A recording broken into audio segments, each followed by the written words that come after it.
আমাদের ডায়েটরির কথা খেয়াল করি, আমরা যা খাই দেখেন এটাও করাপ্ট করে ফেলছে, আমাদের খাদ্যাভ্যাস পরিবর্তন করে দিচ্ছে। আমরা এখন কি খাই দেখেন, প্রসেসড ফুড খাই, টিনজাত দ্রব্য যেটা আছে খাদ্য এটা আমরা খাই, জাঙ্ক ফুড খাই, ফাস্ট ফুড খাই, জেনেটিক্যালি মডিফাইড আমরা ফুডগুলো খাই।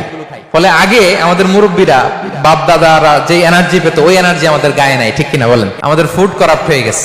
এখন ডাক্তারের কাছে গেলে বলে লাল মাংস যে খায় আমার সিরিয়াল দিবেন না, গরুর গোশত খেলে আমি দেখি না, এরকম বলে।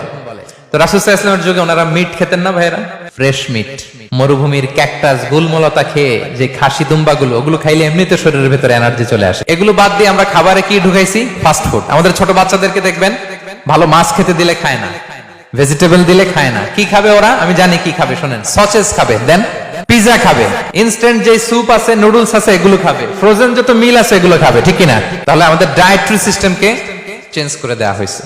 আমরা অনেকে মনে করি আমরা বোধহয় এখন